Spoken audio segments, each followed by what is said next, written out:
Hello guys, this is your fanfic dojo and we are back with our new fanfic, which is What If Naruto Was Trained to Unite All Tailed Beast Part 2. And if you enjoy this fanfic, then please press the like button and please subscribe to the channel. It motivates me to upload more fanfic like these for you all. Now let's start the fanfiction. The Sandaime Hokage sat behind his desk, completely ignoring the massive pile of paperwork his assistant had just brought in.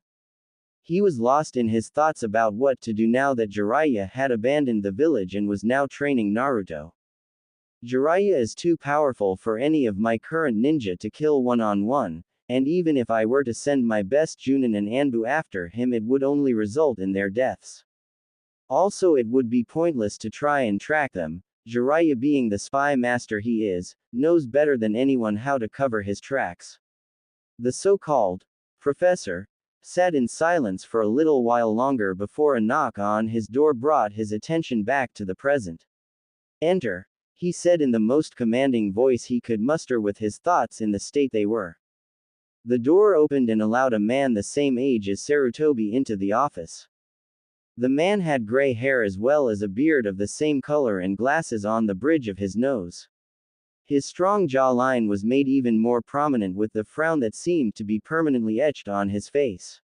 His attire was very similar to Sarutobi's own, the only difference being instead of his robe being red with a white coat over it, his was a dark blue with a tan coat. He also had a white cloth wrapped around his shoulders that hid his neck from view. Following the man was a woman of similar age. Her gray hair was pulled into a tight bun with a traditional Japanese hairpin holding it in place with fringes hanging down over her forehead. She wore a gray kimono held together by a simple obi with a dark green jacket and a sash over her left shoulder that went down to her right hip. Her eyes were squinted in her old age, giving her a permanent and intimidating glare. The last one to enter was another man the same age as the three already in the room. He was a frail old man and he used a cane to help him walk, but if one looked close enough they would notice he could walk perfectly fine without it. His shaggy black hair was a strong contrast to the white bandages that were wrapped over his right eye. He had a frown on his face, a trait the three seemed to share, that made the unusual X-shaped scar on his chin more prominent. He wore a dark gray robe over a white shirt that stopped just above his right shoulder, partially concealing his bandaged right arm that was in a sling. His only visible eye was squinted shut, but seemed to look at everything in sight with a hawk-like gaze.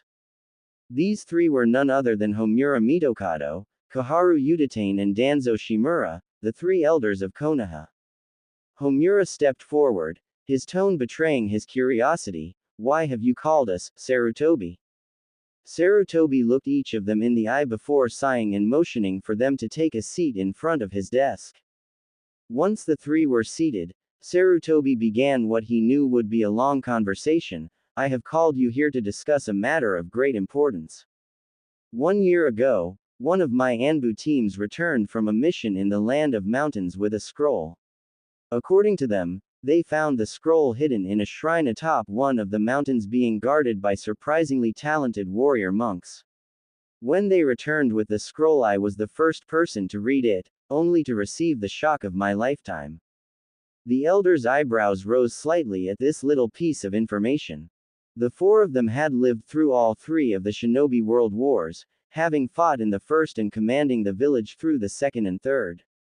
Living through those times had hardened them to the point where not much could truly shock them, but when something did, it usually meant trouble was very close on the horizon. Sarutobi was especially immune to surprises. Being the Hokage during times of war tended to make one expect almost everything. The three elders once again glanced at each other, but this time if one looked carefully they would see the growing fear in their eyes. "The scroll you see," was a message left behind by the sage of the Six Paths himself for his one true heir. Before Sarutobi could continue, he was interrupted by a completely shocked Koharu. "Heir? Are you saying that the sage of the Six Paths somehow knew he would one day have an heir?" "Yes, Koharu, and not only was this person his heir, the sage also called him his successor." This time it was Danzo who couldn't keep quiet. "A successor, you can't mean?" "I do, Danzo. Sarutobi interrupted his old rival, someone who would one day become his equal, and maybe even surpass him in power and skill. But that is not the most shocking news. What the hell could be more shocking than discovering that the Sage of the Six Paths would have an heir? Asked an incredulous Homura, thinking things couldn't possibly get any more surprising than they already had. Sarutobi looked his old teammate dead in the eye. Perhaps it was the fact that the heir the sage spoke of resided here in this very village. The elders couldn't help but gape at this newest piece of information. Not only had the sage had an heir, but that person was living in Konoha. It was almost too good to be true. We must find this person at once. We cannot let such a potentially powerful person to slip through our fingers. Not surprisingly, it was Danzo who spoke up. He always was the more militaristic one of the four of them. Homura and Kaharu nodded in agreement with their fellow elder. Letting someone like that out of their sight could be disastrous for the village. The Sandaime sighed. He knew this part was going to cause him a serious headache. I'm afraid you're too late. I already know who the person is, but getting him under our control will not be an easy feat. The elders stopped the small planning session they were having and turned suspicious eyes to the Hokage. The heir the sage spoke of in his message was none other than Naruto Uzumaki Namikaze. What? Shouted the three retired ninja as they tried to wrap their minds around what Sarutobi had just said. Naruto Uzumaki, the village pariah, was the one true heir of the Sage of the Six Paths, the man who founded the ninja world. It just wasn't possible. From what they had read about the boy in his academy file was that he was almost useless as a shinobi. His taijutsu was very below average, his genjutsu was non-existent and his ninjutsu was horrible. How was it that someone with no skill whatsoever could possibly be the heir to the most powerful shinobi ever to walk the earth? Yes, the scroll also explained in detail about the Rinnegan and how it was awakened. I sent a team of shinobi to complete the task and force Naruto to awaken the Rinnegan, giving us all three of the legendary dojutsu at our disposal. Unfortunately, circumstances occurred that caused a small problem. It seems the Junin I put in charge of the mission blabbed that I was the one who ordered the attack, causing Naruto to flee the village. The Sandaime finished with a sigh, already preparing for the tongue lashing his advisors were about to deliver, and they didn't disappoint. What? You let that boy flee knowing who he was? Are you insane, Sarutobi? If any of the other villages were to get their hands on him, trailed off Homura, not even wanting to think of what could happen if a village like Iwagakure got their hands on Naruto. Homura is right, Sarutobi. We cannot allow any other village to find out who Naruto truly is. We must bring the boy back inside the walls of Konoha for the village's own good, Kaharu said, her frown deepening as her thoughts drifted into one similar to Homura's. This is not something that we can ignore, Sarutobi. We need to send out teams to find the boy immediately and bring him back to the village. Once he has been returned, he must be trained to be a loyal follower to the village to prevent something like this from ever happening again. Danzo said, his anger visible in his lone eye. I know, however, it is not as simple as that, the Hokage said, cutting off the elders before they could get too far into their rant. Jiraiya, the boy's godfather, found him shortly after he left the village. It seems Naruto told Jiraiya everything that happened to him and Jiraiya was less than pleased, to say the least. He was angry enough over what happened to Naruto that he has abandoned the village to become a rogue ninja. The elders stiffened at this. Jiraiya was by far the most powerful shinobi that Konoha had at its disposal after the treason of Orochimaru and Tsunade's leaving. They also knew that sending teams after Naruto would be nothing short of suicide, as Jiraiya could probably take on half of their current available ninja at once, and win. As you know, trying anything to get Naruto back now would be extremely risky with Jiraiya around. The only course of action available to us is to bide our time and wait for an opening to present itself.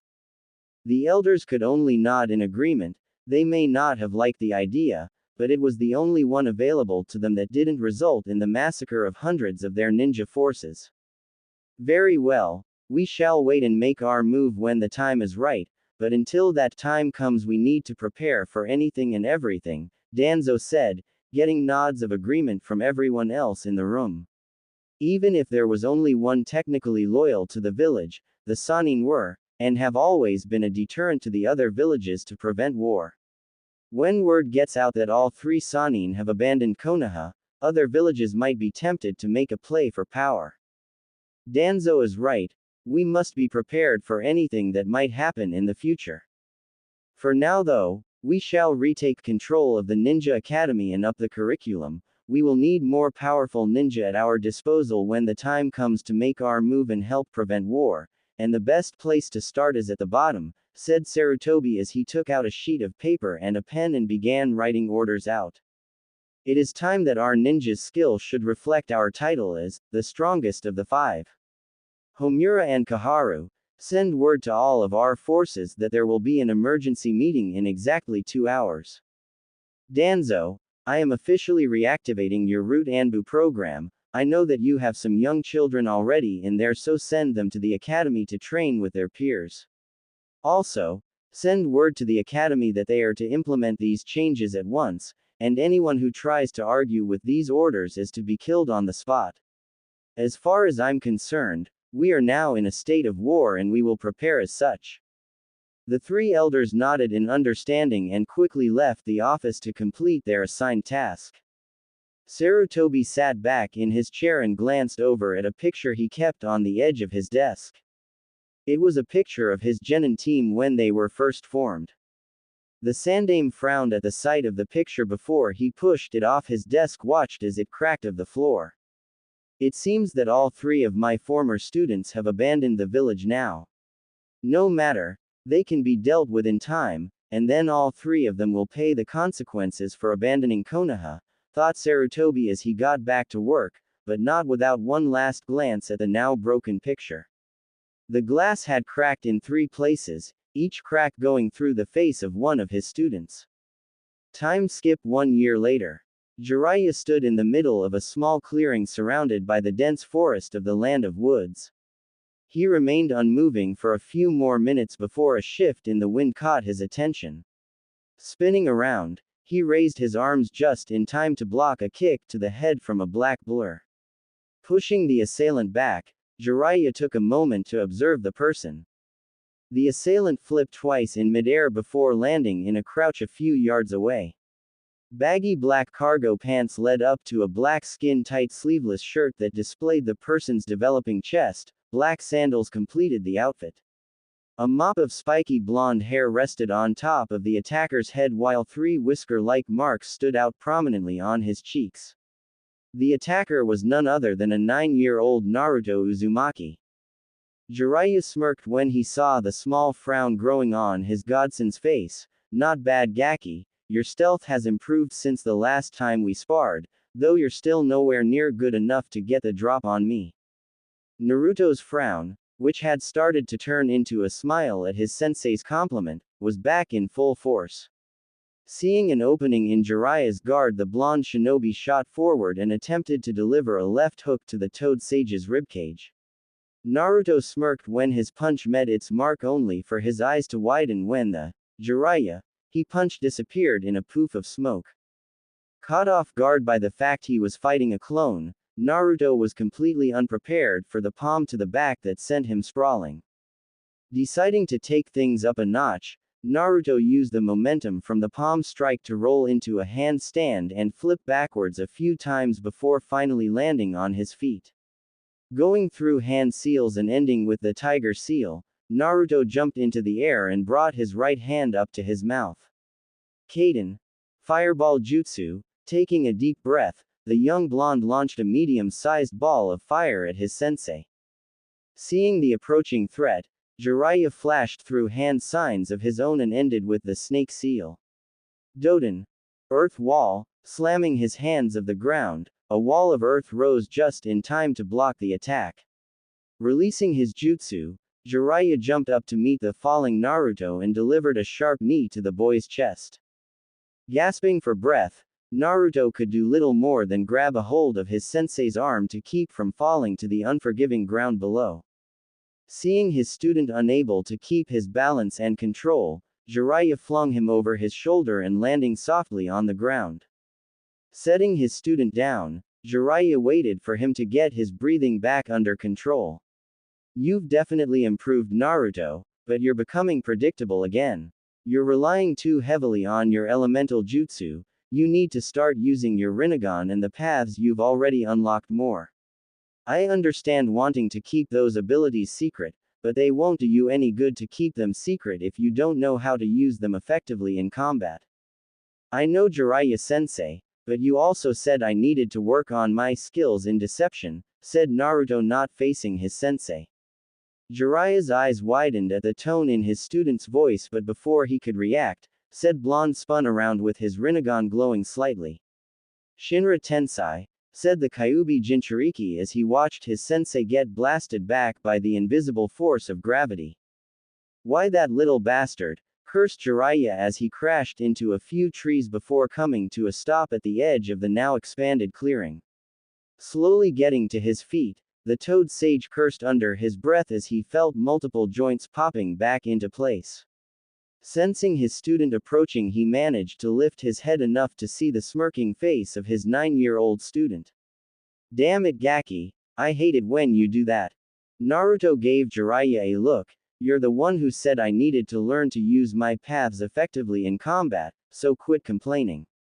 Oh, shut up, rasped Jiraiya as he shakily made it to his feet. I think that's enough for today anyway. We don't want to draw any attention to ourselves by altering the landscape. Naruto nodded in agreement, but couldn't help the question that slipped out. If you didn't want to bring attention to us, then why did you insist we come to the land of woods? This country was the birthplace of the Senju clan and has strong ties to Konoha, so a Konoha ninja could pop up almost anywhere. Jiraiya just rolled his eyes, but couldn't fault his student's logic. True, this country has strong ties to Konoha, but it's also the home of one of my secret hideouts. You have a secret hideout? Asked Naruto incredulously with a raised eyebrow. Jiraiya glared at his student in mock indignation. What, do you honestly believe I became a spy master without having a hideout or two lying around in case of emergencies? Naruto had the decency to look slightly sheepish for not thinking about that before. Shaking his head in exasperation, Jiraiya motioned for Naruto to follow him as they made their way deeper into the forests of the land of woods. They traveled in silence for a few hours as they continued to make their way into the deeper and darker parts of the forest. Eventually they stopped at the base of a large tree, but before Naruto could question his sensei, Jiraiya jumped up into the thick canopy above. Cursing his sensei silently, Naruto quickly followed by running up the tree with chakra. Surprisingly, instead of thick, hard branches like he was expecting, Naruto found himself standing in the middle of what appeared to be a large tree house. Taking a closer look, he noticed that it wasn't an actual tree house, but an open space with a wooden floor that spanned out to multiple surrounding trees. There was no actual roof above him, just the unnaturally thick canopy he had been expecting to run into on his way up. Returning his attention to the area around him, Naruto noticed several large monitors that were hanging on the side of one of the tree trunks with a large semicircle couch in front of them. In the center of the couch seemed to be a fire pit of some kind, which he guessed was for cooking meals. There were also several large pieces of cloth draped over openings towards the back, which most likely lead into bedrooms of some kind. He was brought out of his thoughts by the sound of his sensei's voice. Well, Gaki, what do you think of our new home? The young blonde took a few more moments to take in his surroundings before turning to his sensei with a small smirk on his face. Not bad, sensei.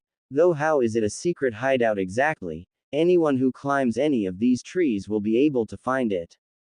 Jiraiya only smirked as he had been expecting that very question. No, they can't. This place is hidden by an extremely advanced, and nigh undetectable genjutsu.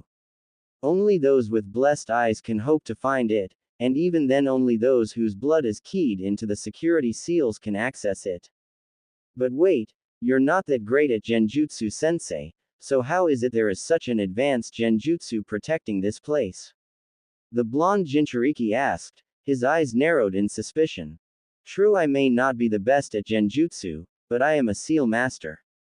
I created a seal that would temporarily place someone under my control and erase all their memories of whatever it is they did while under my control when the seal was released, Jiraiya said with pride while Naruto just gaped at him. I placed the seal on Tsunade and had her apply a genjutsu similar to the one she uses on herself to hide this place. Naruto merely stared at his sensei in wonder. To have such a seal at his disposal was invaluable. But then another thought struck him. You realize, sensei, that if what you have told me of Tsunade is anything to go by, if she were ever to find out about that fact, she would probably jump to conclusions and kill you, right? Jiraiya's only response was to pale slightly, but quickly shook it off as he moved over to the monitors. Anyway, we'll use this place as our base of operations for the foreseeable future, unless circumstances demand we abandon it. For now though, get some sleep, cause tomorrow we'll be making plans on what we have to do in the coming years, said Jiraiya as he sat down on the couch and turned on the monitors, showing live and recorded camera feed from inside Konohagakure no Sato. Yeah, I'll see you in the morning, sensei. Night, said Naruto with a slight yawn as he made his way to one of the cloth-covered openings. Night, Gaki, Jiraiya said over his shoulder, his eyes never leaving the monitors, specifically the two showing the live and recorded footage from the Hokage's office. Time to see what that traitorous sensei of mine has been up to lately. The next morning, Naruto and Jiraiya sat across from one another on the couch in front of the monitors, each monitor showing footage from one of the 5 great shinobi nations.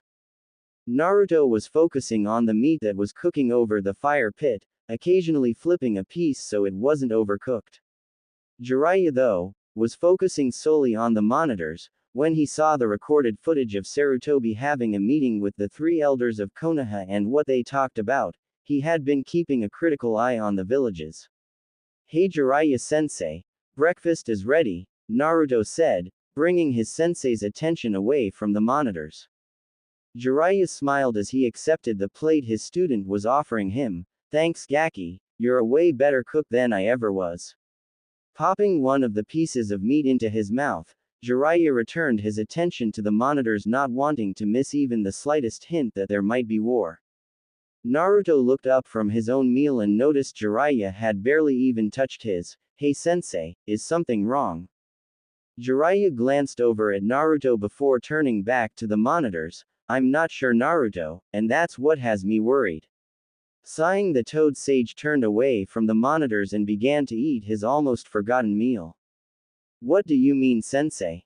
Putting his plate down, Jiraiya turned serious eyes to his student. Last night, I watched a recorded meeting between Sarutobi and the village elders. It seems that for the past year or so, they have been making some drastic changes to the village and the ninja there. They have upped the curriculum at the academy to increase the quality of their future ninja, and they have also been training their active shinobi as well. It seems that with my departing, they fear that the other villages will see this as an opportunity to attack. Naruto's eyebrows knitted together in confusion. So you're worried that another village may attack Konoha? Is that what's got you so worked up? No, it's not that, said Jiraiya with a glance at the monitors. It's what might happen should another village try and attack Konoha. I fear that it may trigger another war and make our lives that much more difficult. How would a war make our lives harder? It's not like we'll be fighting in it, said Naruto, his confusion growing.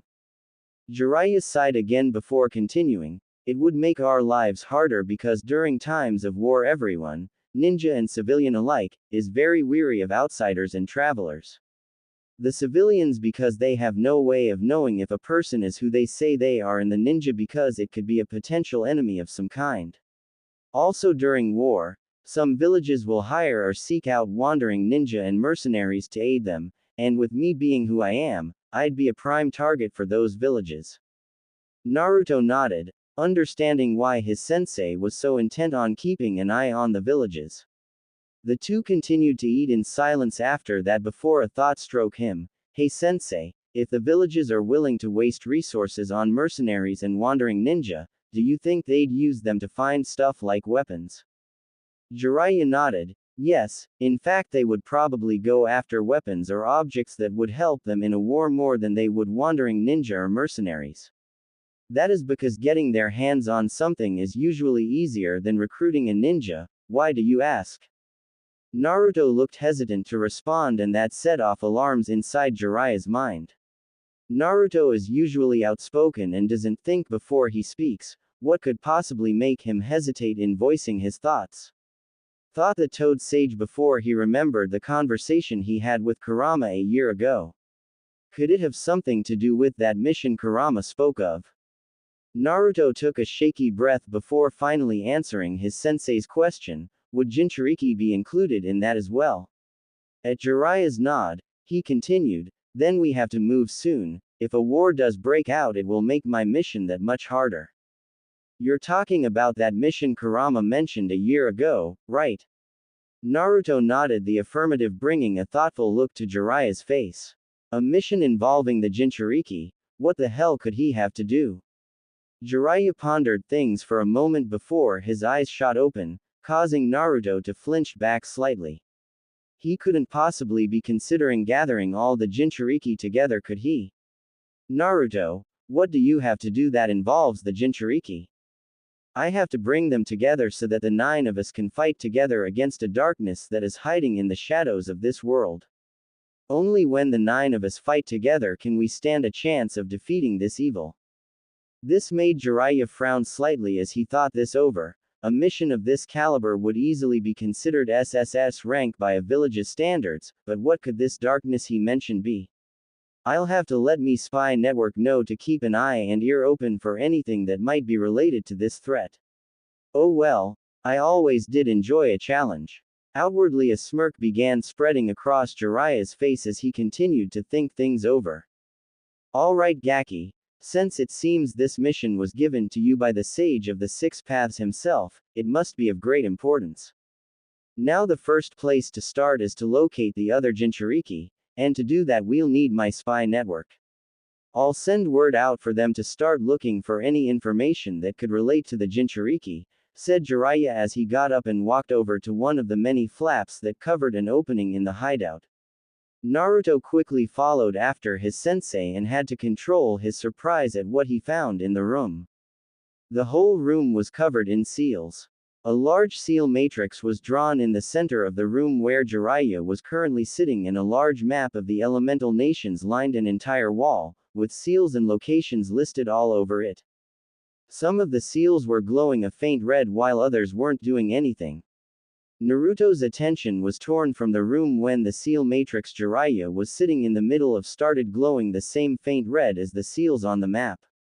Slowly, one by one the seals on the map began to dim and return to normal, and after the last seal had faded, Jiraiya stood up from the seal matrix and motioned for Naruto follow him back into the main area.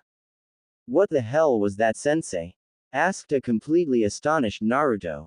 Jiraiya couldn't keep the smirk off his face as he turned to his student. That Naruto is one of my greatest creations in the art of Fuinjutsu.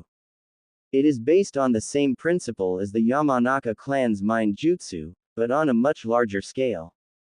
You see Naruto, I can't always be there in person when one of my informants has something important they need me to know. So I designed a seal that could be placed on my informants that would allow them to transfer whatever it is they need me to know into that room we were just in. When they do this, the seal that is linked to theirs will glow, indicating a new message, and by sitting in the middle of that seal matrix, I am able to absorb whatever knowledge they send to me. Naruto, for the first time in his life, was speechless. What his sensei had just told him seemed almost impossible, and to an average civilian, it was impossible. But as Naruto was quickly learning, in the world of ninja, always expect the unexpected. Finally finding his voice, Naruto said the first thing that came to mind, that is so cool Jiraiya-sensei, you are so teaching me that later on. Taking a few deep breaths to calm himself down, Naruto looked at his sensei with a question on his face, so what all did you learn, sensei? Hearing the question, Jiraiya's expression turned serious again as he and Naruto sat back down on the couch. Actually Naruto, I got a possible lead on one of the other Jinchuriki. Naruto's eyes snapped up to meet his sensei, all traces of his earlier excitement gone. From what my informant can gather, the Jinchuriki lives in Sunagakur no Sato, the village hidden in the sand. According to the stories that the Sandaime used to tell my team growing up, during his reign of the Shodai Hokage, Hashirama Senju gained control over all 9 of the Biju thanks to his unique Mokuton abilities. Shortly after Konohagakure was founded, Hashirama spread the Biju around to other sprouting villages in an attempt to equalize power. If I'm not mistaken, he gave the Ikibi to Sunagakure because of its ability to manipulate sand. Naruto nodded slightly in understanding before turning to the monitor displaying Sunagakure. So Shukaku is in Suna. That's at least a couple of days' journey from here at my top speed, which isn't much. Jiraiya nodded, picking up a controller and turning on other monitors, showing different locations inside Sunagakure. True, but that is if we go by foot. I think this would be a good time to test out summoning a larger creature through your animal path, but we can worry about getting there later. First we need to try and piece together an identity of who the Jinchuriki might be. From what my informant gathered, it is a young boy around your age, and judging by what some of the people he talked to said about the Jinchuriki, it's obvious he isn't accepted. Then we need to hurry and get him out of Suna as soon as possible. I will not let one of my brothers suffer the same treatment I did, Naruto said, a quiet rage building inside him as he remembered his life in Konoha. Calm down, Kit. Getting angry won't do anything for us right now, said the voice of Kurama. Naruto was surprised to hear the Kitsune's voice since he'd been strangely quiet for a while. You're right, Kurama, but what's been up lately? You haven't said much since we passed through the land of waterfalls a month back. Yeah, sorry about that, I've been thinking about something I felt while we were in that country. Really? What is it? I wasn't sure at first, but now I know for certain, it was my brother Chome. I felt his presence, but it was diluted, which explains why it took me so long to recognize it. He is inside a Jinchuriki, but the seal holding him is suppressing most of his power. Naruto's eyes widened in surprise. They had been so close to one of his sibling Jinchuriki and they didn't even know it. Jiraiya-sensei, we have a lead on another one of the Jinchuriki, said Naruto coming back to the present. Said sage looked at his student in surprise, but quickly shook off, simply passing it off as a Jinchuriki thing. What do you have, Gaki? The Nanabi no Kabutomushi, it is sealed inside a Jinchuriki in Takigakure. Kurama said he felt a presence there when we passed through it a month ago but couldn't tell from what. Apparently the seal holding Chome, the Nanabi, is suppressing most of its power and keeping him from interacting with his Jinchuriki. Jiraiya placed his hand under his chin in concentration. You're probably right, cause if I'm not mistaken, the Shodai gave the Nanabi to Taki as a sign of good faith. Alright then, we now know the location of 2 of the Jinchuriki, but the question is, which one do we go after first? Shukaku's Jinchuriki, from what Kurama told me, he always was the most bloodthirsty and impulsive of the Biju. Suna isn't known for its fuinjutsu expertise, so it's extremely possible that whatever seal is holding Shukaku isn't up to standard, and his personality may influence his host. If that's the case, we need to get him out as soon as possible and you need to improve his seal. Jiraiya nodded in agreement. He may not have had a giant fox in his gut telling him about its siblings, but he had heard the legends of Shukaku's previous Jinchuriki. Alright, Gaki, you're right about Suna and their skills in fuinjutsu, so it's probably best to get them out first, said Jiraiya as he nodded to himself. We'll leave in a week, that will give me time to work on a better seal for the Jinchuriki and give you time to hone your skills more.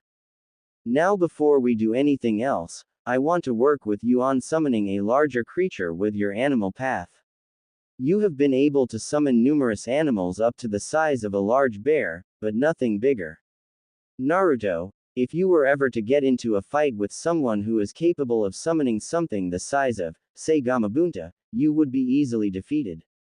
Naruto nodded in understanding. I know, sensei, but for some reason I just can't find the strength in me to summon something that size.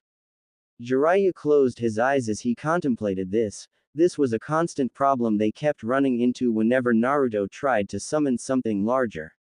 They knew it couldn't have been because of a lack of chakra, being the Kyuubi Jinchuriki, and thanks to the chakra control granted by Rinnegan, he had an almost unlimited amount of chakra at his disposal. Alright, hopefully we can figure that out while we train, said Jiraiya as he made his way towards one of the many gaps in the floor.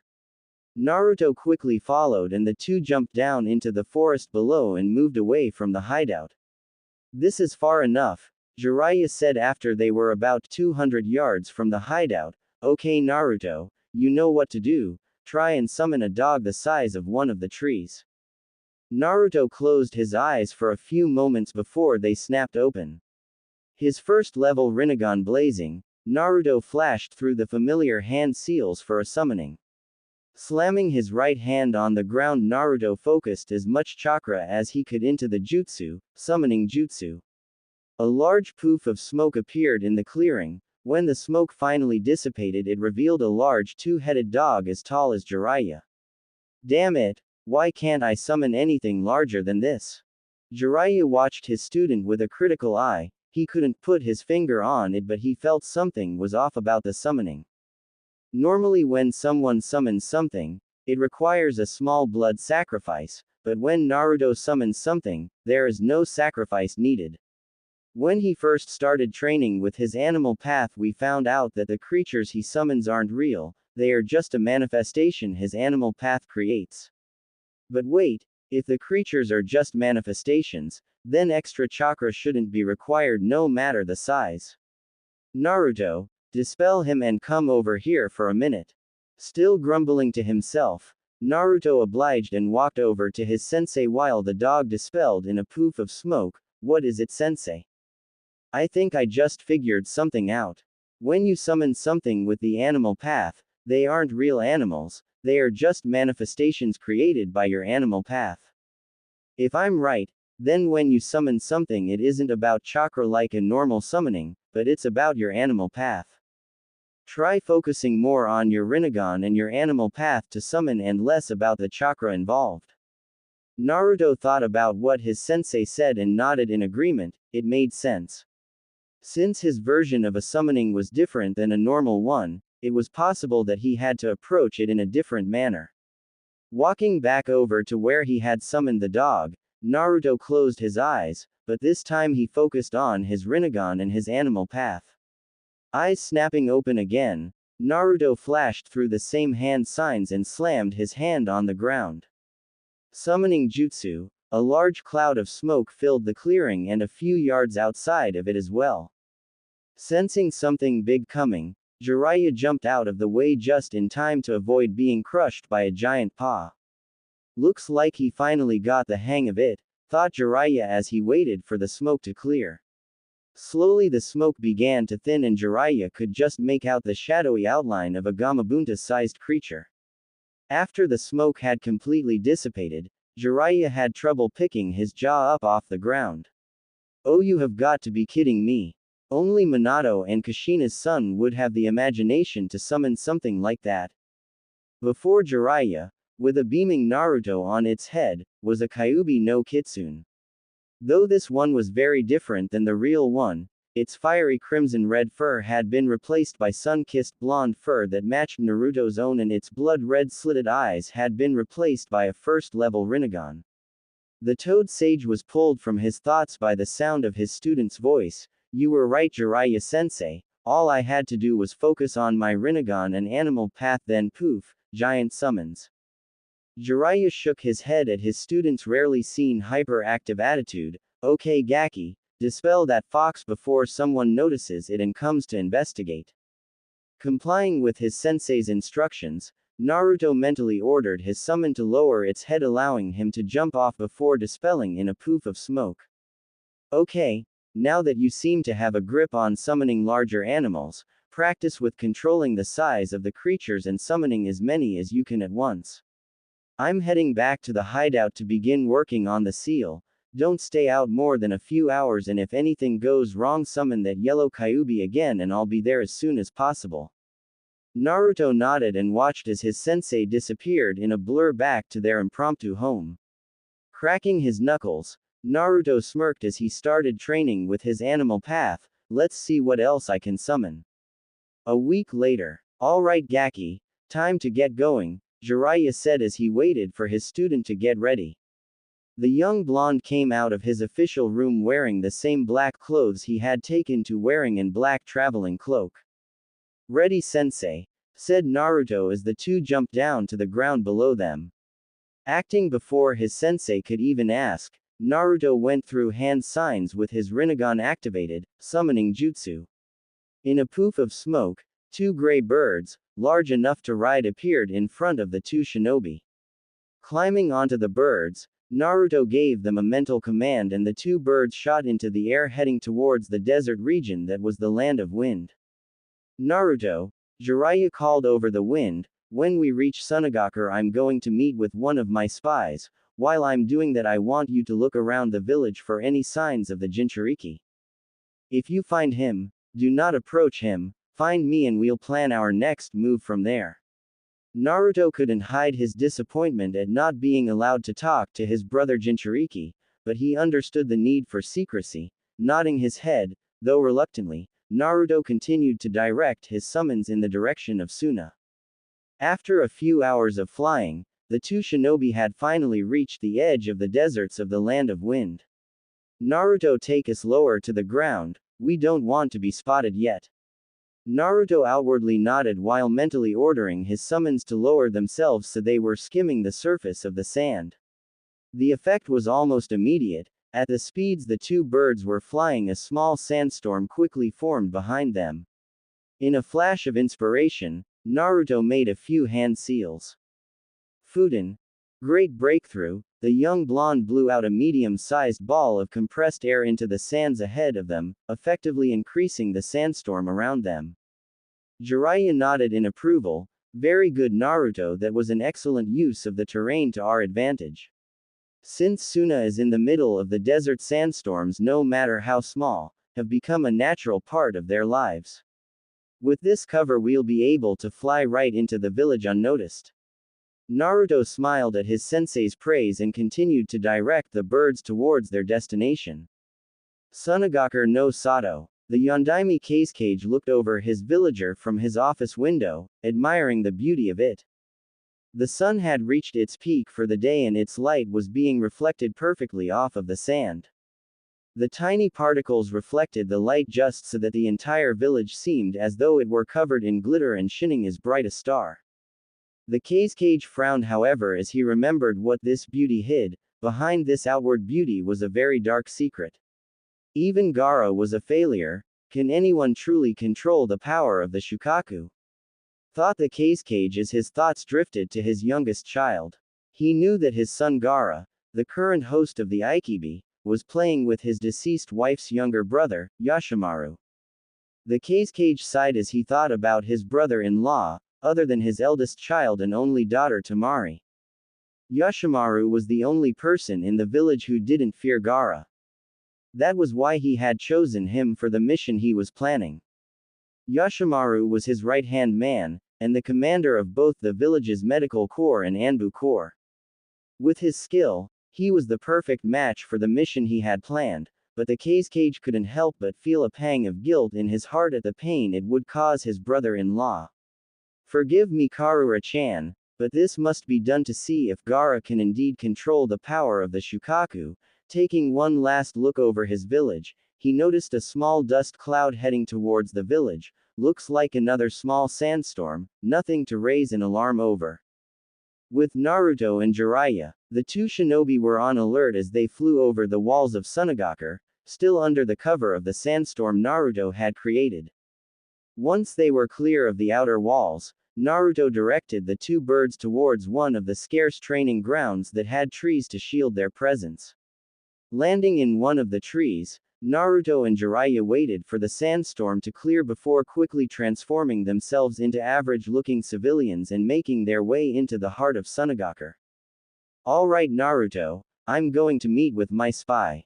Remember, if you find the Jinchuriki, do not approach him. If he is treated as badly as my spy said he was, it would draw too much attention if we approached him in broad daylight.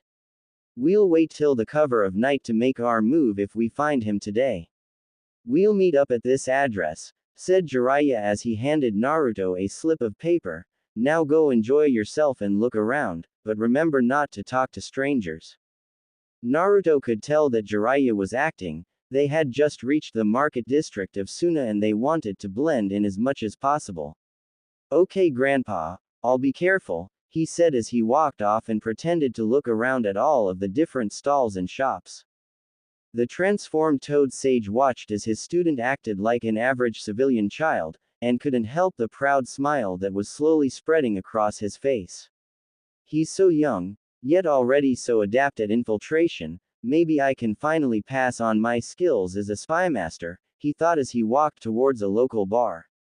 With Naruto, the transformed blonde was walking around the village looking at everything in sight. To the world he looked like a normal child exploring his home, but inside he was on alert, waiting for any sign of his brother Jinchuriki. Where could he be? The blonde thought as he continued to walk around the village, unknowingly making his way to one of the rare playgrounds in the village. It's the demon, run! Naruto's head snapped up when he heard the shout. Picking up his pace, the Kyuubi Jinchuriki rounded a corner only to see a sight that made his blood boil. Kids, adults and families of all kinds and ages were running away from the playground as fast as their legs would carry them. In the middle of the playground, curled up in a ball with his shoulders shaking, was a young boy with spiky red hair, much like his own. Naruto slowly approached the redhead, subconsciously knowing that this boy was a brother to him. Some sand crunching under his feet jolted the redhead into a standing position, his seafoam green eyes wide with fear. Kid, it's him, he's Shukaku's Jinchuriki. Naruto nodded at the voice in his head, his eyes never leaving the shacking body of his brother. So much for not approaching him, thought Naruto as he stopped in front of the redhead, his eyes showing nothing but happiness. Gaara watched this stranger with wary, scarred eyes. Whenever a stranger approached him, it usually ended in blood. Deep inside of Gaara's mind, Shukaku was watching this stranger with a critical eye. There was something about the boy that seemed familiar, he just couldn't put his claw on it. I finally found you, said Naruto as he looked Gaara in the eye. Gaara couldn't explain it, but he felt he could trust this person. There was something in his eyes that he had never seen in anyone else. Understanding. This boy understood what it was like to be feared, to be hated, and to be betrayed. They were alike, they were brothers. We have much to talk about, brother, Naruto said as his eyes flashed red with slits for the briefest of seconds. Gaara's eyes widened as his eyes flashed golden with a star-shaped pupil as a feeling of calmness washed over him. Indeed we do, brother, said Gaara as the sand around him began to swirl and formed a dome around the two boys. Unknown to the two boys, someone had seen the little interaction. I wonder who this young boy is. To be able to calm Gaara with a few words is something even I can't do, thought Yoshimaru, Gaara's uncle. The Anbu medical commander watched as the sand dome formed around the boys, preventing anything else from being heard. Maybe he can do what no one thought possible, maybe he can save Gaara from his inner demon. I don't know who you are, but I pray that you can help my nephew. With that parting thought, Yoshimaru jumped towards the Cage's tower to meet with his brother-in-law and leader. Brother, Naruto started, my name is Naruto, and I am here to help you. How could you possibly help me? I am nothing but a demon to this village, spat Gaara as he remembered all of the times he was nearly assassinated. The sand around Gaara's feet began to move around wildly, lashing out occasionally. Naruto sensed the growing rage inside the red head and quickly closed the gap between them and placed a hand on Gaara's shoulder. Brother, you have to calm down. I know what it's like, all the pain you've suffered, and all of the hate you have felt, but you mustn't let it consume you, brother. You are stronger than they are, Do not become the demon they see you as, become something you can be proud of. Naruto's words seemed to have an instant effect on the Ikibi Jinchuriki. The sand around the two began to calm down and slowly lower itself back to the ground. Taking a step back from his fellow Jinchuriki, Naruto continued in a much softer and more understanding tone. I can help you, brother. I can help free you from this nightmare of a village, but to do that you have to trust me. Gaara looked into Naruto's eyes again and saw the same understanding he had seen before. That was the clincher for Gaara. He knew that whatever this person had to say, he would listen. I trust you. My name is Gaara, and I am the youngest child of the Yondaime Kazekage. Naruto's eyes widened slightly at this little piece of information.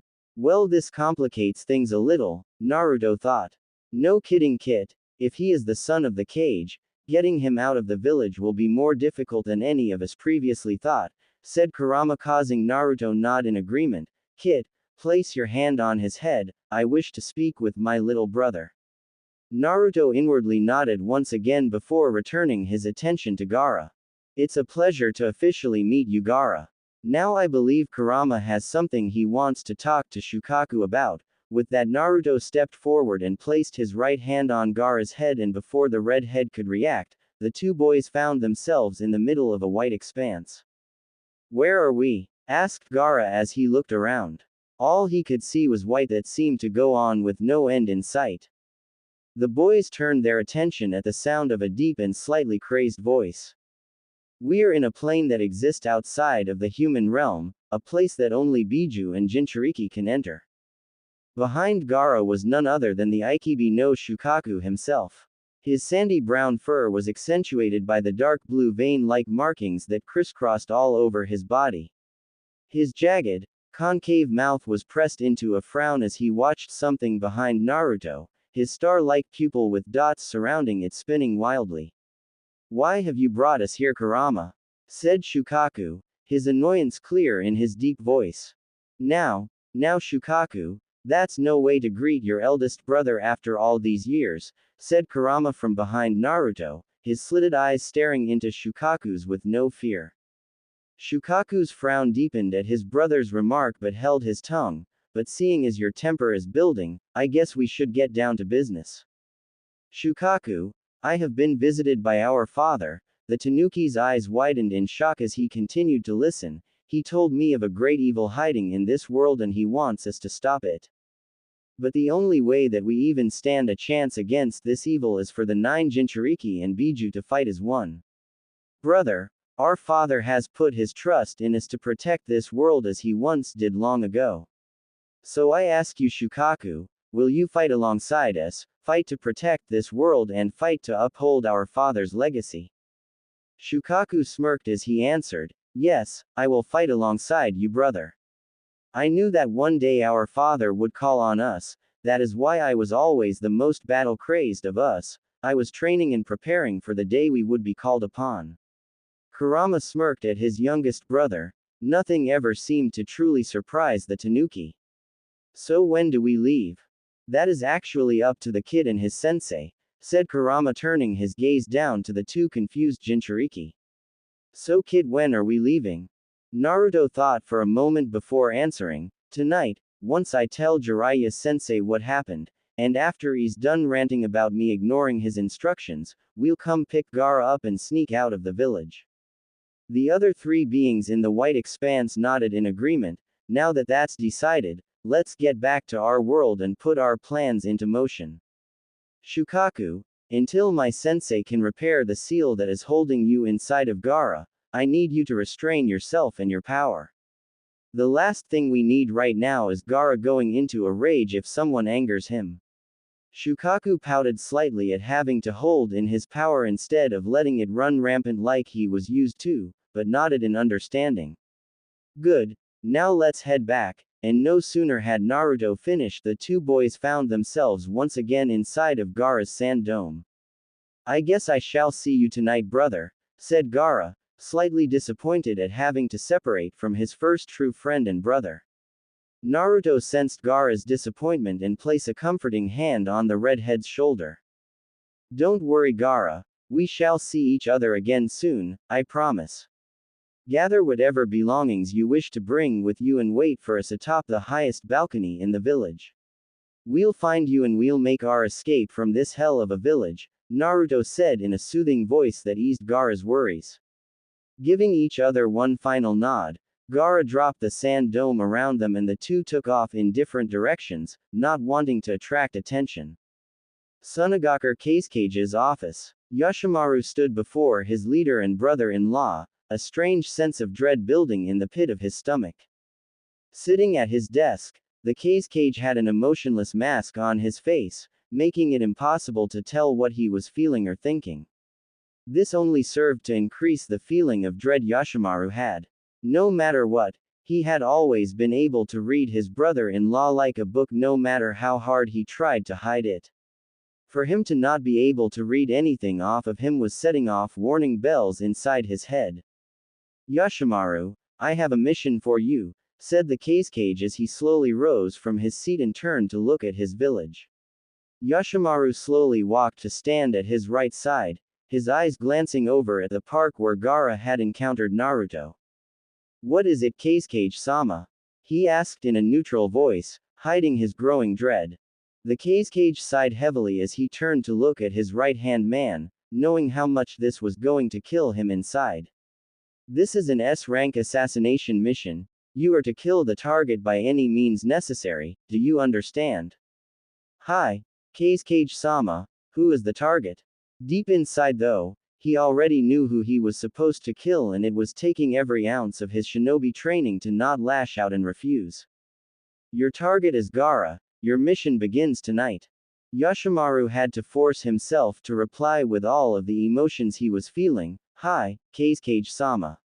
The Kasekage sighed as he watched his brother-in-law's reflection leave his office. Karura-chan, forgive me for this sin, but it is in village's best interest that Gaara be killed, thought the Kasekage as he gazed at the clear sky hanging overhead. With Naruto, once again under his transformation, was walking through the streets of Sunagakure with his head swerving left and right. Damn it, sensei, the least you could have done was tell me where the hell you were meeting that spy at. Cursed Naruto as he continued search the streets. After another hour of fruitless searching, Naruto was seriously considering just finding Gaara and making a break for it. Kid, did you forget that thanks to your perfect chakra control you can sense other chakra signatures? Naruto stopped mid-step and had to resist the urge to slap himself. How the hell had he forgotten that? Thanks Kurama, thought Naruto as he closed his eyes and concentrated on the chakra signatures around him. He was surprised when he felt many of the chakra signatures coming from passing Suna ninja. Many of the Chunin and Junin had chakra reserves that were barely acceptable for their rank. A Chunin that walked by him had especially low reserves that were about the same as a Konoha genin. No wonder Konoha is known as the strongest of the five. These ninja could probably barely hold their own against Konoha's elite Chunin. No kidding, Kit, even you could probably fight most of these ninja and win one-on-one. Maybe, but back to business, got to find Jiraiya-sensei. With that, Naruto once again began to focus and extended his range as best he could. It took him a couple of minutes, but he finally found Jiraiya a couple of blocks away from him. That wasn't too hard. Jiraiya-sensei has by far the largest chakra reserves inside of this village. With a direction in mind, Naruto set off at a mild jog towards where he felt his sensei's chakra signature. Konohagakure no Sato Hokage Tower. The Sandaime Hokage looked over his village with a small smirk playing at the corner of his lips. Ever since Naruto's escape from the village, things had taken a drastic change from the norm. The once friendly and welcoming atmosphere that seemed to radiate from the very foundations of the village itself had been replaced by one of dread and intimidation. The civilians of the village, though, seemed almost blind to the change, still going about their daily lives. The shinobi, on the other hand, were a different story. In earlier years, the shinobi of the village had been like the civilians, easygoing and only relying on their training for missions and when called upon. Now, though, they were constantly on alert, almost as if they were expecting an invasion at any moment. This was due to the Sandame's decree of what had happened during the incident with Naruto. The civilians were outraged and had called for the Hokage to have the boy be tracked down and killed for his crimes. The shinobi had been in shock at the fact that Naruto was the heir of the Sage of the Six Paths, the very man who taught their ancestors the ways of chakra. Needless to say, the civilians' cries were silenced when all of the ninja in the village sided with the Hokage. Not even the ignorant civilian council members were stupid enough to argue when they had an entire village of ninja opposing them. Now with a more militaristic outlook, Sarutobi had ordered each and every one of his ninja to train themselves to the limit, and train they did. Genin were easily Chunin level by any other village's standards, while their Chunin looked more like Junin, and their Junin could defeat an entire squad of Anbu from another village. The Hokage himself had even begun his own training, quickly regaining the right to call himself the God of Shinobi. The academy was not spared from the increased training either. Once he and his advisors had looked at the academy curriculum, the Sandame couldn't change it fast enough. While they had retained some of the classes and lessons such as history, chakra theory and tactics, they had also incorporated much more to the academy curriculum. Children still began the academy at 6 years of age, but instead of slowly getting them used to what they were learning, they were thrown into it headfirst. For the first 2 years there, children were taught mostly general things such as taijutsu, history, basic tactics, basic chakra control, and how to use tools like shuriken and kunai properly. However, they also introduced them to other areas of ninja specialties such as kenjutsu, genjutsu, medical ninjutsu, tracking, and advanced ninjutsu. At the end of their second year, students were given the original graduation exam to see if they were ready to move on. Starting their third year, students were given the choice between 5 different fields to continue their education in: medical ninja, assassination, heavy assault, sensory and tracking, or intelligence. Sarutobi had taken Tsunade's original idea for having a specialized combat medic corps and taken it to the next level. By introducing students to these fields early on in their education, it allowed them to discover what would best suit them and helped increase their numbers in the areas. Each unique field also branched off into the other fields slightly to help improve the quality of students and give them some variety in terms of skill. Those who went into the medical field were also trained in sensing out even the faintest of chakra signatures to help save more lives. They were also trained slightly in assault. An enemy would always target the medic first so they couldn't help heal their teammates, so to give field medics a better chance they were trained extensively in taijutsu and some ninjutsu. The ones that continued in assassination were trained to the extreme in stealth. They also studied in the medical field on the anatomy of the human body so that they could kill their target quickly and efficiently. On top of that, they were trained in tracking so they could find their targets quickly and eliminate them before they had a chance to become a larger threat. Heavy assault students were trained mainly in taijutsu, kenjutsu, ninjutsu, and other skills that could help them in combat. They were trained slightly in medical ninjutsu so that if anything were to happen to them, they would be able to at least patch themselves up enough until they received treatment. Those that went into sensory and tracking were, for obvious reasons, trained to track down their targets and restrain or eliminate them. To accomplish that, they were also trained highly in assault so they could hold their own in a fight against their opponents. The branch off of this field was the sensory field, where students trained in homeland defense and protection. The ones that followed this path usually joined the barrier team that helped to watch over and maintain the village's security. The intelligence field mainly focused around getting information out of an enemy or prisoner by any means necessary. This often led students to join the torture and interrogation corps of the Anbu after they had graduated and had been promoted. Sarutobi was pulled from his thoughts by a knock on his door. Sitting down in his seat behind his desk, Sarutobi cleared his throat before speaking in a commanding voice, "Enter." The door opened to reveal his one-time rival and best friend, Danzo Shimura.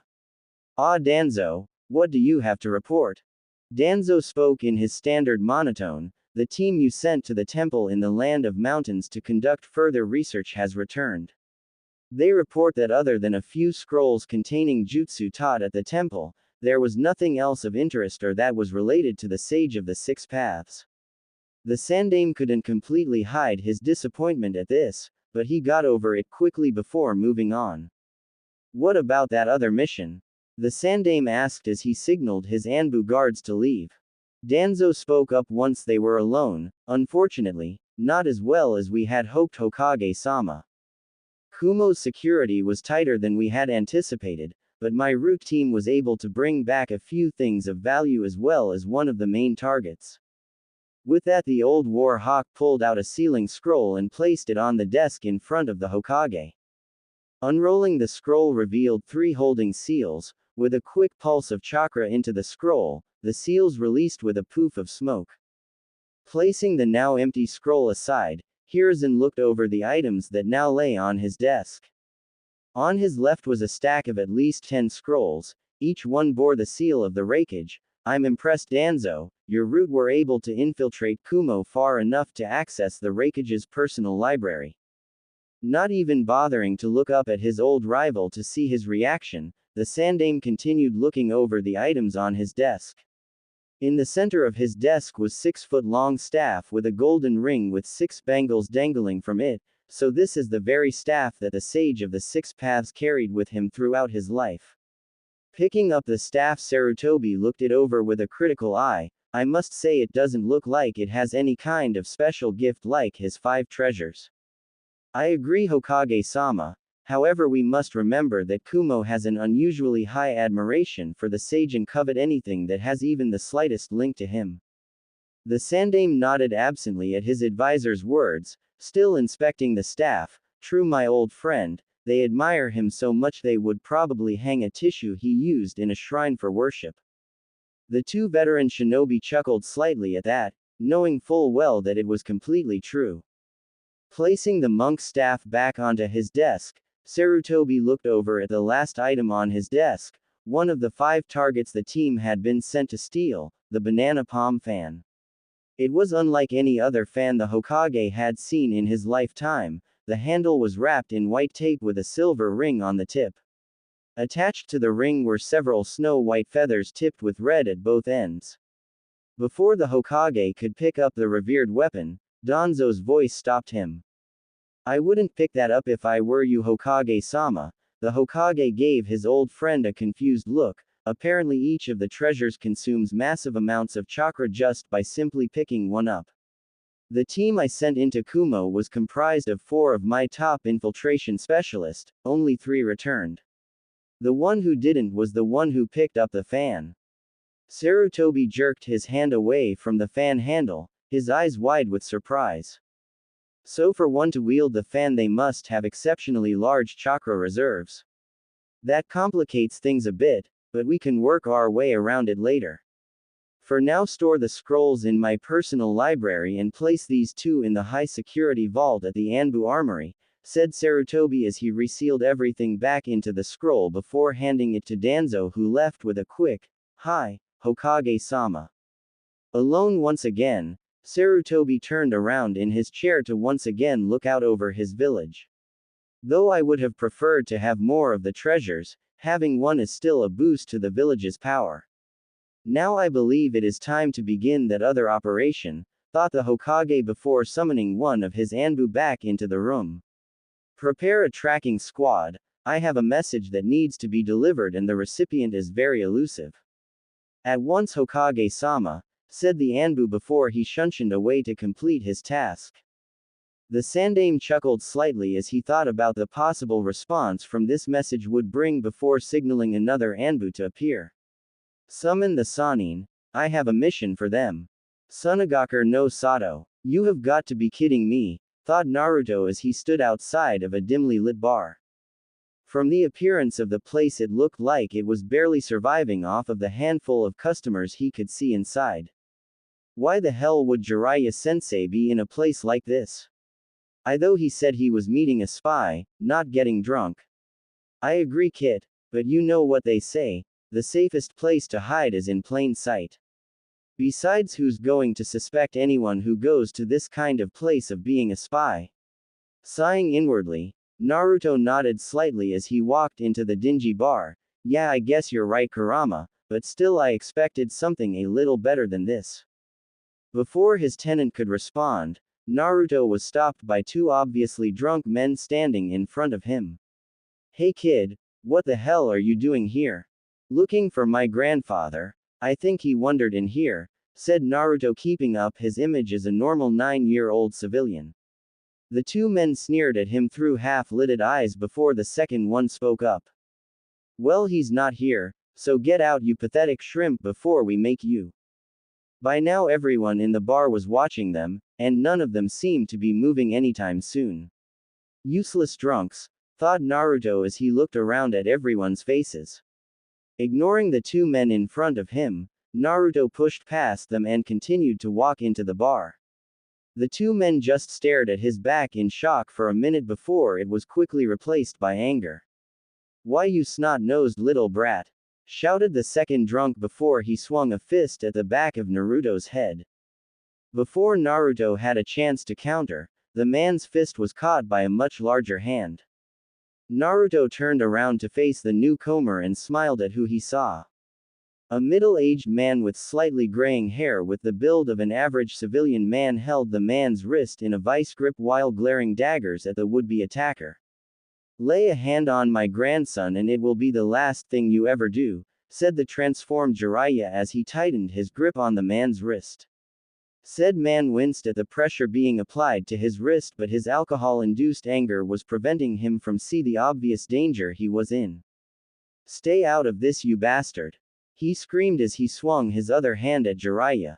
Easily catching the punch in his other hand, the Toad Sage pulled both arms down while raising his knee to meet them.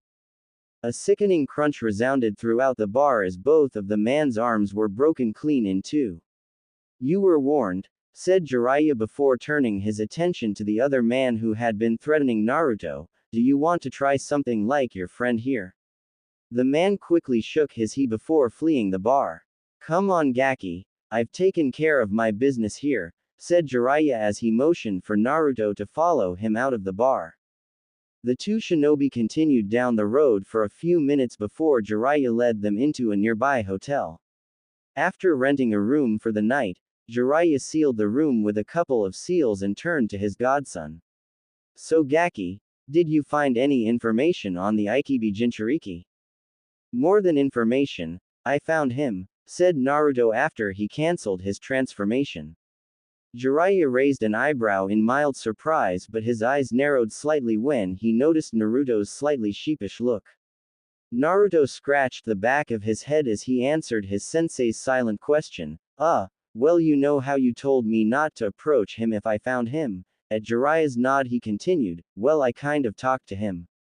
Jiraiya just stared at him for a little longer before sighing slightly. Oh well, I guess I should have seen this coming. Anyway, what did you two talk about? Naruto spent the next few minutes recapping his and Gaara's conversation in detail to Jiraiya, who would nod occasionally. When he had finished his explanation, Naruto watched as his sensei silently thought over what he had said. Alright, Jiraiya said after a few minutes of silence, we'll meet up with him tonight and make our escape. Once we're clear of the village's range, we'll head back to the hideout. Once we're home, we'll plan out our next move and go from there. For now though, we need to rest. We don't want to risk having to fight someone when we're tired. Naruto nodded in understanding and sat back on his bed and was soon asleep, shortly followed by Jiraiya.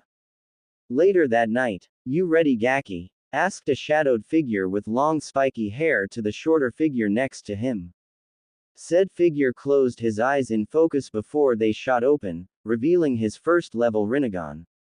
Yeah, it's time we freed my brother from this hell of a village, said a young voice before the figure took off, jumping across the roofs of buildings towards the highest point in the village. The taller figure was quick to follow, easily catching up to his smaller companion. We'll get him out of this village, Gaki. Don't worry, he said as the two of them continued across the roofs of the village. With Gaara same time, Gaara stood atop the roof of the tallest building in Sunagakure, waiting for his brother Jinchuriki to arrive.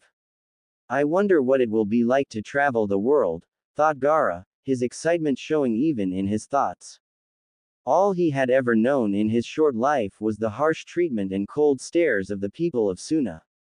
You'll soon find out, Gaki. Ooh, I can't wait till you get older and start killing everyone that comes our way. Oh, it will be a glorious bloodbath.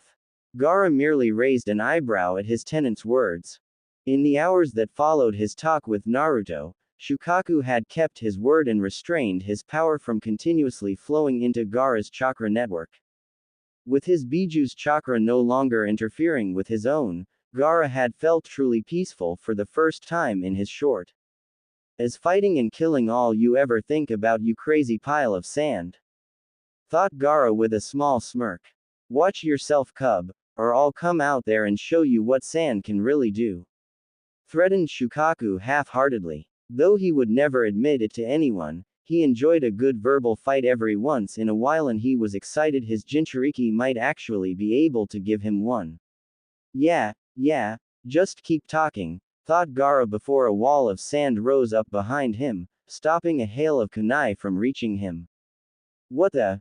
Gaara's voice trailed off as a person jumped out from the shadows. The red-haired Jinchuriki looked his attacker over, noticing they were wearing a white cloth over their face with a small gap for them to see through. They were also wearing the standard attire for a Suna Junin, a dark brown long-sleeved shirt with matching pants and sandals, a tan flak jacket with shoulder guards and 6 pockets lining the bottom of the jacket. They also wore a white turban like many other Suna shinobi, as well as dark brown fingerless gloves with metal plating. Their Suna headband was wrapped around their forehead, the metal gleaming in moonlight. Before Gaara could do anything, his attacker pulled out 2 more kunai and lunged at Gaara, fully intent on ending his young life. Like every other time someone had tried to assassinate him, the sand around Gaara reacted and blocked the attack before 2 spears formed and tried to impale the attacker. Said person jumped away from the spears, just barely avoiding being impaled. Looking at the young red head in front of him, the disguised Yoshimaru couldn't help but smile slightly at the sand protecting the child. Karura, even in death you continue to protect your son. I'm sorry, but I must complete my mission. I only hope that when I see you in the afterlife, you can forgive me for this sin, because I will never forgive myself. Pulling another handful of kunai from his hip pouch, Yoshimaru tossed them into the air while channeling his chakra to his hands. The kunai he threw quickly righted themselves in midair, with the rest of the kunai on the roof raising into the air and surrounding Gaara. Forgive me, Yoshimaru whispered before swinging his hands forward, launching all of the kunai at Gaara. Before the blades could reach him, and even before Gaara's sand could react, an invisible force knocked all of the blades away. Shinra Tensai, a voice whispered from behind the 2. Gaara looked over towards the voice and came face to face with his brother Jinchuriki, Naruto Uzumaki. Attacking my brother was a big mistake, said Naruto before Yoshimaru was forced to dodge as a fist passed over his head. He wasn't, however, able to dodge the kick that connected with his chest, sending him flying into the railing. Coughing up some blood that stained the cloth over his face, Yoshimaru looked up only to be met with the face of Jiraiya of the Sannin. Jiraiya of the Sannin, he is that boy's sensei, thought Yoshimaru in shock before he noticed something even more surprising. Gaara's sand wasn't reacting to the 2 of them, in fact it starting moving around the 2 of them as it did Gaara, granting them its protection. Karura, you already trust these 2 enough to grant them your protection, thought Yoshimaru in surprise as he slowly made it to his feet. If you are willing to trust them, then I suppose I will as well. With that thought he reached up and pulled the cloth away from his face, shocking Gaara in the process. Yoshimaru, but why? Asked Gaara, his shock clear for all to see. He couldn't believe that the one person in the village that cared for him, his own uncle, had tried to kill him. I'm sorry, Gaara. I was ordered to kill you by the Kazekage because you didn't show any signs of being able to control the Shukaku's power. But right now that's not important. What is important is getting you to safety, Gaara, said Yoshimaru, completely letting his guard down. Naruto still looked at Yoshimaru in suspicion, not willing to trust the man that had just tried to kill his fellow Jinchuriki so easily. Jiraiya, though, who knew of Yoshimaru's relation to the boy thanks to his informant, easily trusted the man's word, having been in a similar situation once before. Gaara, you must leave with these two, otherwise your father will send more people to kill you. He's right, said Jiraiya, if we want to get away without any interference, our window is small and closing quickly. Yoshimaru, if you were ordered to kill Gaara, it's also safe to assume that he will be checking in at some point if you don't report back. Yoshimaru nodded in agreement with Jiraiya's analysis. You're right, if you don't leave now, you may not have a chance of escaping without a war. Though Naruto was still unwilling to completely trust the man, he was right, if they didn't escape now they might not be able to at all. Noticing his sensei turning to him about say something, he beat him to it by going through a very familiar set of 5 hand seals. Slamming his right hand on the roof of the building, Naruto called out, summoning jutsu. In a poof of smoke, 3 birds exactly like the ones he and Jiraiya had ridden into the village appeared. Jiraiya couldn't help but smirk at his student's ability to read his thoughts before he even had to voice them. All right, you two, it's time we got out of here, said Jiraiya as he jumped onto the bird nearest him. Gaara walked up to his uncle and couldn't stop the few tears that spilled from his seafoam green eyes. I'll miss you, Yoshimaru, he said, his voice almost cracking. Yoshimaru smiled and bent down to be at the same level as his nephew. I know, Gaara, and I'll miss you too, but you have to be strong. I know you will become a powerful shinobi one day, and when that day comes, I want you to promise me you'll come back and restore this village's honor, okay? With tears running down his face, Gaara wrapped his uncle in a hug and nodded into his shoulder. I promise, when I'm strong enough I'll come back and bring honor back to Suna. Yoshimaru smiled as he hugged his nephew for what he knew would be the last time. Breaking the hug, Gaara gave his uncle one more small smile before jumping onto the last remaining bird. With a mental command, the 3 birds quickly shot into the sky and vanished into the darkness of the night, never to be seen again for years. Yoshimaru watched as the 3 birds flew away from the village with a small smile while a few tears fell from his blue eyes. I'm sorry, Gaara, I wish I could have seen the powerful shinobi you would have become, but I must make sure you're safe.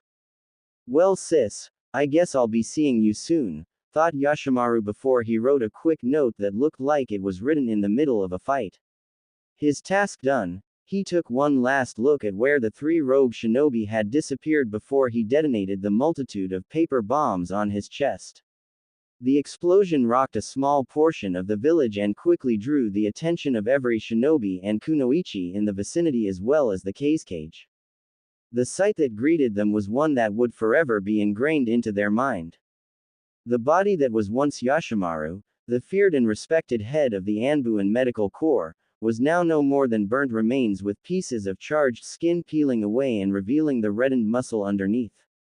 Kage-sama, shouted one of the Junin that had arrived at the scene, holding a slightly burnt piece of paper. Taking the paper from his subordinate, the auburn-haired Kage looked the paper over and found 2 simple words that confirmed what he had hoped would happen. 2 simple words that told him his right-hand man's sacrifice wasn't in vain. Mission accomplished. Land of Woods. The 3 shinobi had just dismounted Naruto's avian summons and were making their through the forests of the Land of Woods. They had decided to land a fair distance away from their new home so that if anyone had seen them flying in or had somehow tried to tail them, they wouldn't know exactly where their base of operations was. They were about 50 yards out away from what Naruto had dubbed the main tree and entrance to their base, when Jiraiya decided it was time to get things started. Alright, you two, before we can do anything else, we need to check Gaara's seal and make what adjustments are necessary. But first, Gaara, I need you to tell me about anything that even remotely seems related to Shukaku being inside of you, said the Toad Sage, all traces of his easygoing nature gone, replaced by that of someone who had lived through things most couldn't even imagine. Gaara took a moment to answer, a thoughtful expression on his face. Well, the only things that I can think of would be the sand that protects me whenever I'm in danger and the fact that I can't sleep. Wrong, said the demonic voice of Shukaku from inside Gaara's head. Wait, what? Trailed off Gaara as his eyes glazed over and he stopped mid-step. Jiraiya looked at the still red head and was about to say something before his student cut him off. Don't bother Jiraiya-sensei, he's talking to Shukaku in his mindscape right now. There's only one way to reach a Jinchuriki when they're in their mindscape, and that's for another Jinchuriki to bring them to a place where only Jinchuriki and Biju can enter. For now we just have to wait for him to finish and hope no one shows up to fight. Whenever one of us is like this, we're completely defenseless. Jiraiya could only nod in understanding. Despite being one of the most informed and knowledgeable people in the elemental nations, his knowledge on Jinchuriki was rather limited. I guess we better get comfortable then, said Jiraiya as he sat down on a nearby root. Naruto nodded in agreement and moved to lean against a tree a couple of feet away from his brother Jinchuriki. Gaara's mindscape. The red-haired Jinchuriki slowly opened his eyes and to his surprise, he was no longer standing in the middle of a dense forest. Instead he found himself in the middle of a desert that seemed to have no end, even by desert standards. But what caught his attention was the sandstorm that was raging not 3 feet from him, the sandstorm that looked more like a sand twister with a dark shadow hidden in the center. His suspicions about what the twister was confirmed when he saw the dark shadow move around and slightly crazed voice spoke from behind it. Welcome to your mind, pup. I bet you're probably wondering why I have brought you in here, right? Gaara's only response was to nod a yes. He was too busy trying to get over his surprise at his current situation. Well, it has to do with what that white-haired toad summoner asked you. You see, the answer you gave him concerning your sand defense is only partially true. While my presence and powers amplify your defense, it is not the sole reason why you have it. I'm not too certain what the source of your defense is myself, but if I had to make an educated guess, it has something to do with your mother. Gaara, who had managed to get over his shock, was thrown back into it faster than any Fuden jutsu could. For as long as he could remember, he had been told by his uncle that his mother had loved him, even if she could never be there to prove it. Now that Shukaku had brought up the idea, he remembered once when he was 5 that Yoshimaru had told him that he believed that the sand that came to his aid was the will of his mother protecting him. I see you remember now. Your uncle didn't realize how close to the truth he was when he said the sand was controlled by your mother's will. Gaara, who had been too surprised to respond, finally seemed to find his voice. But how do you know you're right about this? He asked, his voice betraying his hidden fear. Fear at what Shukaku said being wrong, fear at losing possibly the only link he had to his mother. Shukaku looked at his Jinchuriki, and for the first time in over a millennia, sympathy showed through in his eyes. He may have been the most battle-crazed of the Biju, but he also knew what it was like never knowing the love of a mother. He and his siblings may know how they came to be and what, for lack of a better word, their mother was, but that still didn't help fill the void a mother's absence creates. I know I'm right because I was awake when I was first sealed into you, while you were still inside your mother's womb, said Shukaku as his eyes shined from behind the sand veil, showing Gaara his memory of the time. Flashback. Screw this accursed tea kettle. I swear one of these days I'm going to get out of here and I'm going to kill the son of a bitch who did this. These were the thoughts of the currently imprisoned Ikibi no Tanuki, after yet another failed attempt at escaping from his current prison. For years he had been trapped in the tea kettle, ever since his last Jinchuriki had lost control and he had gone on a rampage.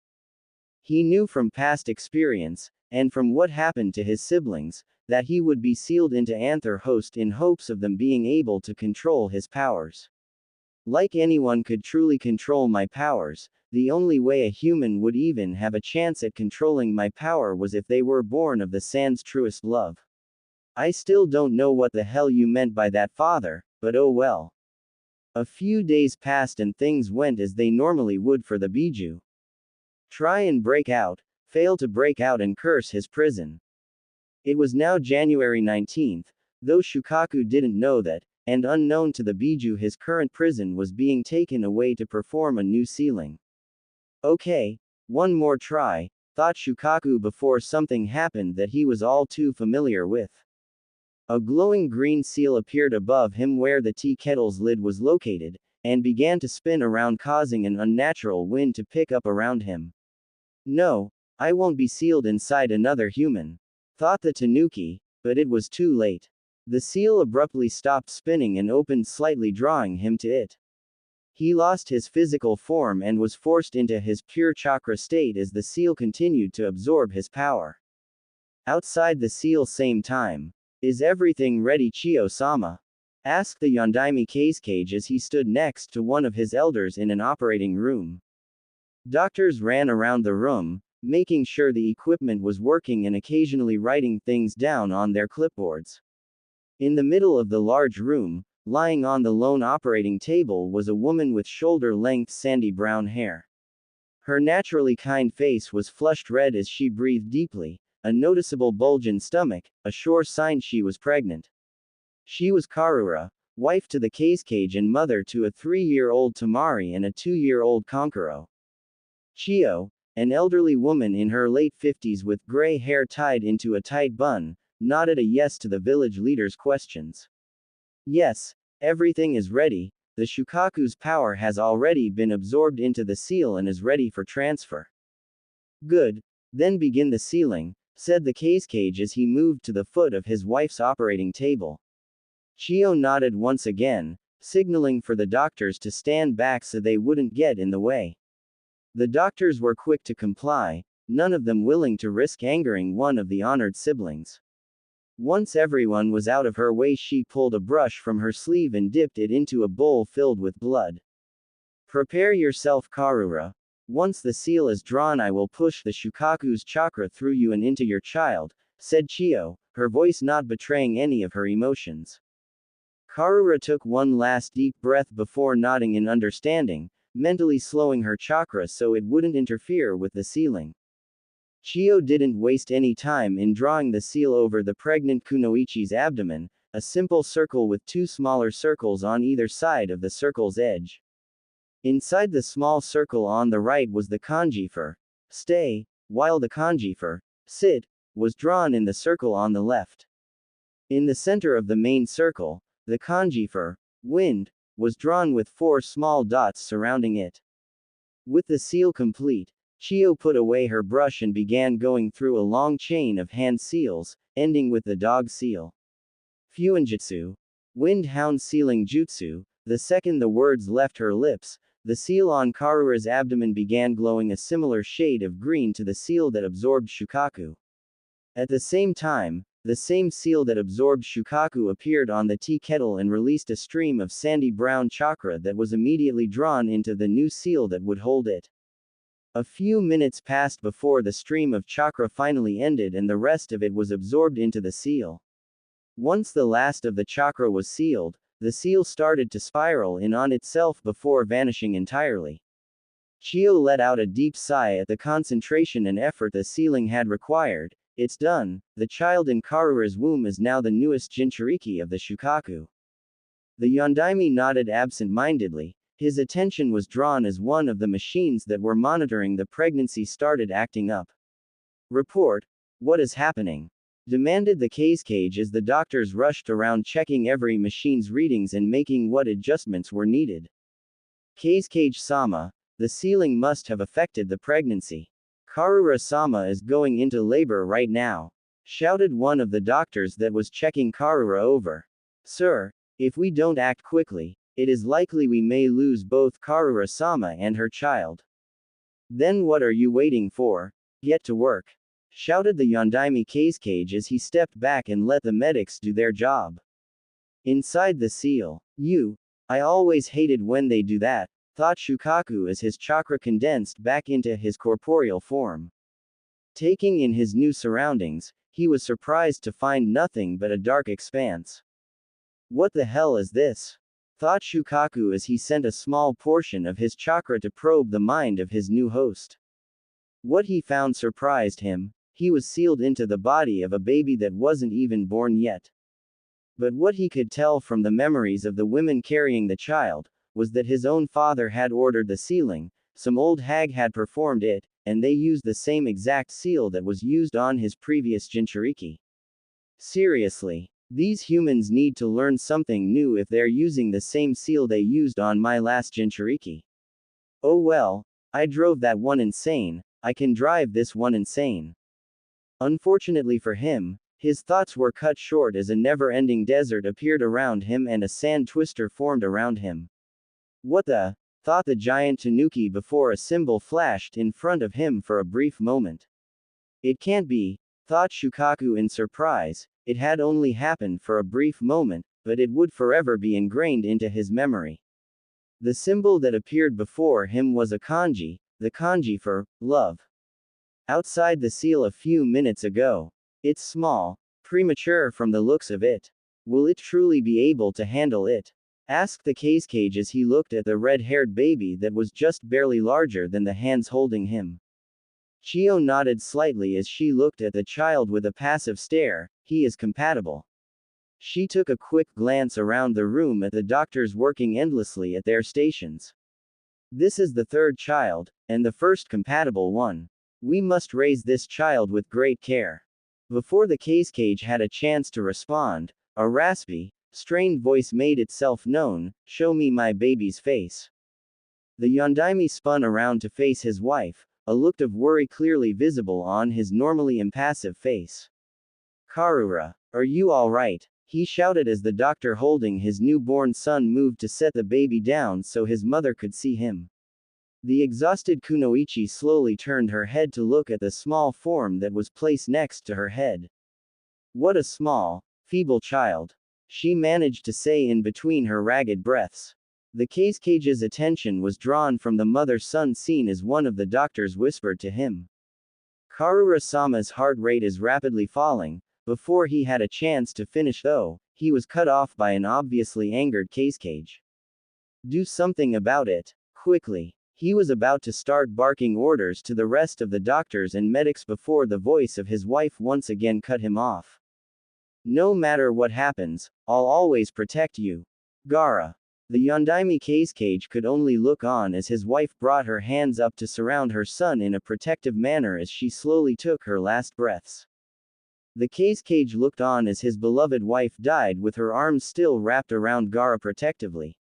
Over the continuous sound of the heart monitor and the shouts of doctors and medics trying to resuscitate the deceased mother, the cage heard his wife's last words echo in his mind once more. "No matter what happens, I'll always protect you, Gaara." Flashback end. Gaara stood rooted in place, tears rolling down his face as he took in what he had just learned. My mother truly loved me. I was loved at one time." Shukaku nodded his head from behind his prison. "Yes, and not just then, even now your mother's love protects you from within the sand." For the first time in his life, Gaara let a true smile grace his face as he shed tears of joy. He had been loved, his mother truly loved him, and even in death she continued to protect and love him. Shukaku watched as his Jinchuriki let loose all of the pent-up emotion he had been forced to endure in his short life. Unbeknownst to his Jinchuriki though, the kanji for love slowly appeared just above where his left eyebrow was supposed to be. It seems that the one born of the sand's truest love has finally found himself. "It seems you were right once again, father. Maybe, just maybe, this pup will be the one to unlock the true extent of my power." I do not know what the future holds for us now, but I do know that no matter what, I will always stand by you, Gaara.